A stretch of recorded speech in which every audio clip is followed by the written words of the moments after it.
so many foolish scholars, they are denying that hadith shaitan coming from. They're denying that hadith. And so, if I asked you, do you know the secret of Sultan Mehmed Fatih? Why he was created? What he was running to do? What he achieved and where that got him? Let's not look at pre-eternity or post-eternity. Here in this world, we're living in this world, correct? So you asked me the question. Shaykh Effendi, we spoke about discovering our secret and discovering our secret before we die. You're saying, what is that secret? Is that secret, can we reach it when we make our nafs amarah into nafs mutma'in, meaning a disobedient ego to an obedient ego? And what is that secret? Are we going to know it or not? You asked for a hint, and I said the hints are everywhere. I'm not giving you anything, but I'm saying now, if I ask you what Hazrat Abu Bakr Siddiq, why he was created, at our level to know. Let's not talk about why he was created from post-eternity and what is going to happen to him in pre-eternity and post-eternity.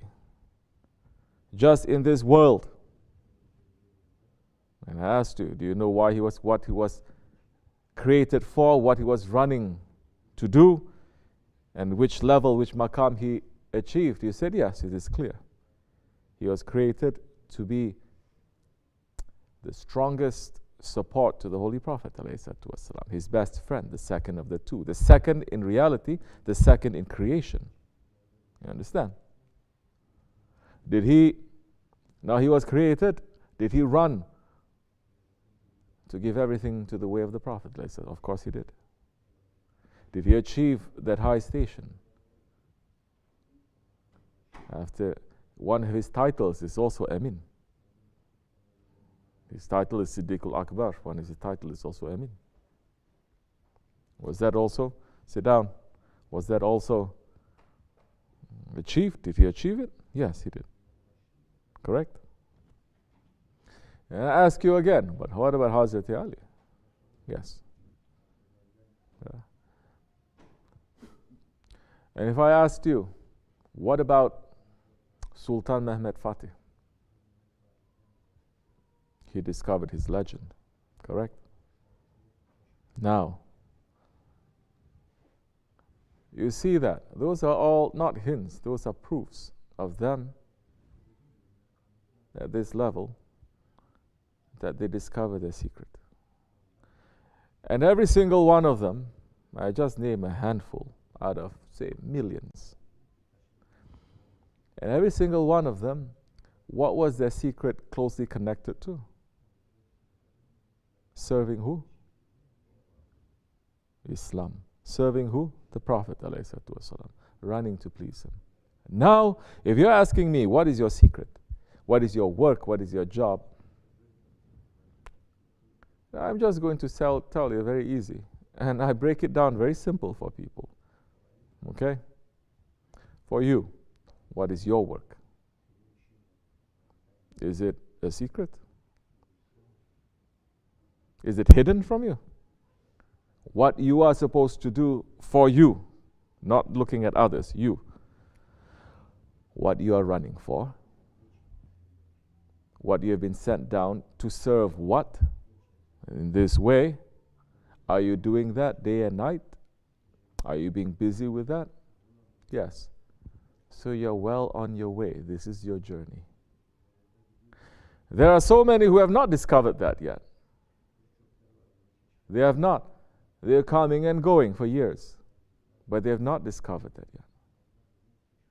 They're coming, they make zikr, they make everything, all the worship and everything. They listen to sohbat, but they have not discovered that yet. How they are now going to run in the way of Allah and His Prophet.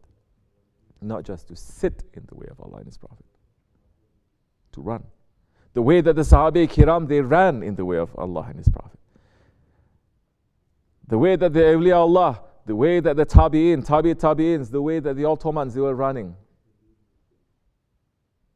Now this is very simple. Everyone to just sit down and say, Why am I in the dargah? Who am I serving? Really. Don't look for any excuses. Don't say, well, I want to do this, but I cannot. I want to do this, but I cannot. No. Don't give yourself any excuse. Just say, what am I busy with? Am I busy with what this way is going, what it's building, what it is running to do? Or am I busy with just my own personal activities? That I just happen to be in the dargah. I just happen to be in the dargah. But I have my own personal activities. That my own personal activities, they're not going to change if I go somewhere else. My own personal activities is not going to change if I live at home, or I live with my grandfather, or I live in another country. It's not going to change now. But if you say, yes, if I move somewhere, my own activities, everything is going to change because I need the dargah, because I'm doing things, I'm working, I'm doing something, then that's the time you say, now this is the approach. This is the beginning of the way. And this way is endless. For example, you say, you understand, and you say, you know what? My work, my secret is just to cook. To cook in the dargah. I don't have to tell you now that to cook in the dargah is one of the highest, it is the highest station that the murid can. These days, we're not giving stations to no one. I don't have station, you don't have station. But we have a work. We don't,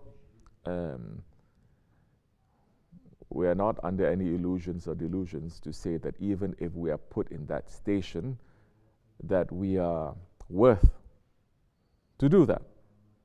We don't have the qualifications, we don't have this, but those ones is saying, you sit over there. So what can we do? We sit and we say, this is not ours. We are just holding it as a trust until they come back. That is very good, that is very safe.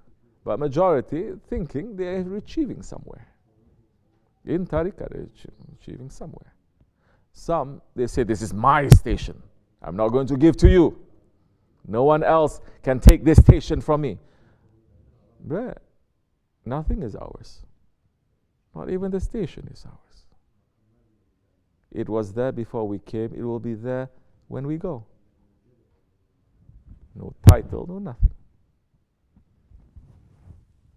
Some say, no, I'm awliya. If you're arguing about that, that means a very big sign that you are not.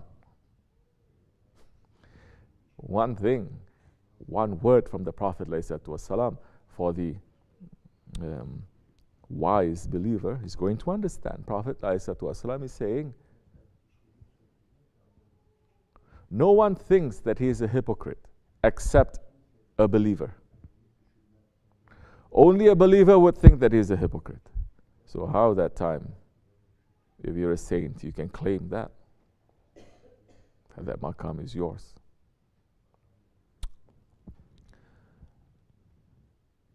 So now you sit and you say, okay, my work is this. My work is this, in the dargah.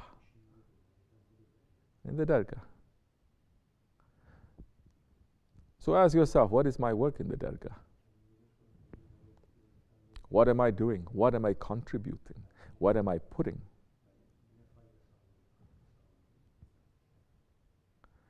That's the time that you are, when you realize and you're running after, that is very easy for them to reach, for them to push you to reach to the maqam that has been created for you through the service that you are putting in.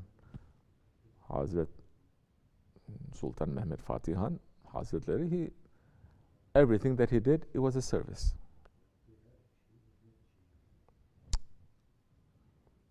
All the Sahaba Kiram, whatever they did, it is a service. Every saint, whatever they did, it is a service. They did not do it for themselves. You cannot serve yourself. You serve that one who is serving Allah. Now that's a time, according to that protocol, and that one is going to say, put him to this station. And every station comes with heavier responsibility. It's not coming with more privileges. No, it comes with heavier responsibility. But for a person who is running in the way of Allah, he will never be stuck. And he feels that if he's doing the same thing over and over again, he feels stuck. He feels that it's choking him. And he wants more to do. Because it's not natural. The spirit is always going up. Spirit is never coming down. The ego is coming down, pulling by gravity. But the ego's sifat is always to rise, to rise. If there's something that is blocking, even if he achieve a high station, but it is blocking for him to go higher, he's going to feel very uncomfortable. And he's going to find a way to go higher than that.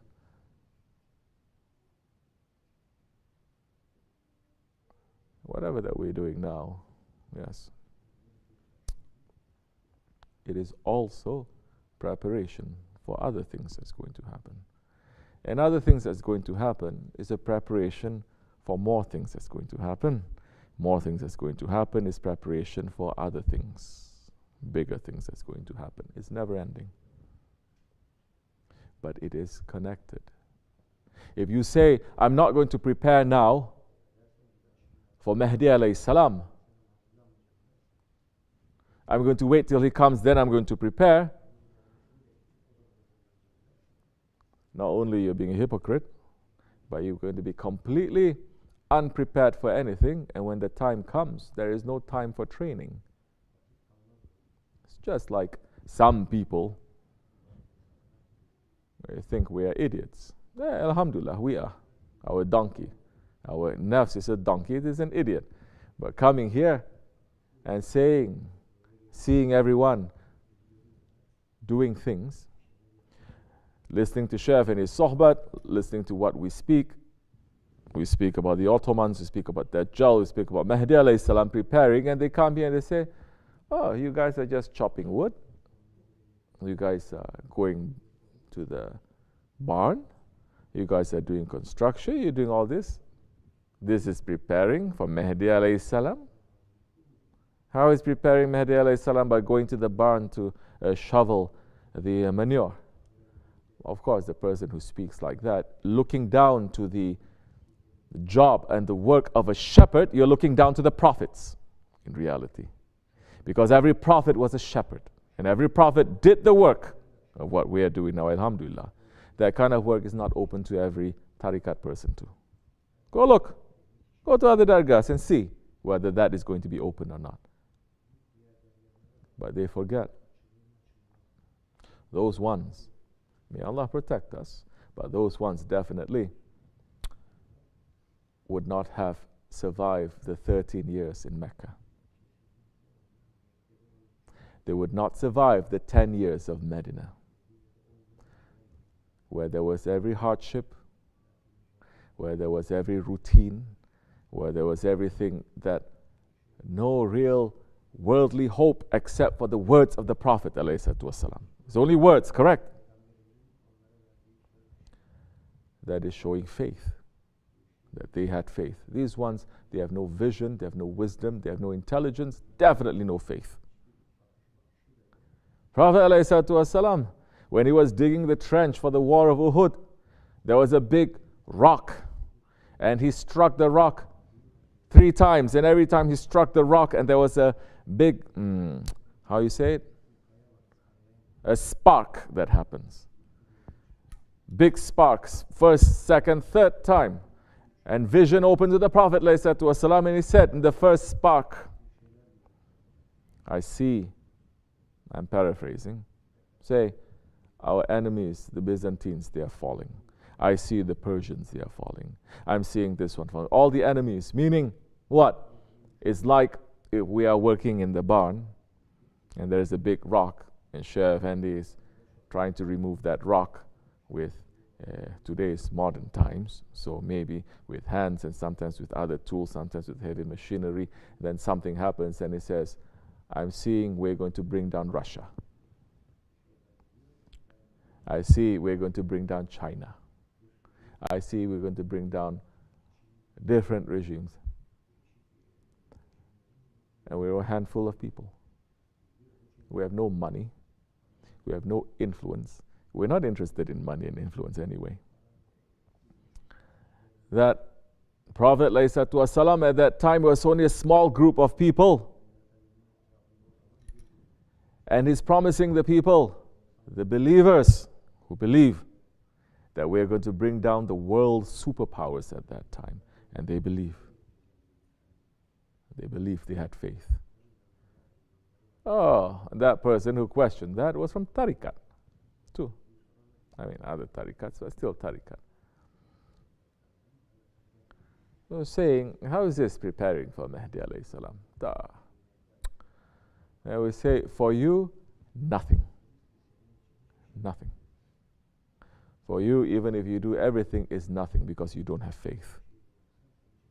For the person who has faith, if we say to the person, wash the dishes. I mean, we all eat. Somebody has to wash. We take turns to wash. This is the dargah. And we say, wash the dishes. According to how good you're washing the dishes, that's how they're going to select you to be a soldier of Mahdi alayhi salam. The one who believes is going to carry his work properly. And I'm not lying. It's not the work that you are doing, it's the attitude that you put to your work. Yes, and they are watching everything. So now, whatever that we're doing now is preparing for that time. What we're doing that time, inshallah Rahman, is preparing for other things that's going to happen. Everything in this world is actually preparing for what? For the hereafter. So it's never one story, one chapter finish, a chapter continues. It's never ending.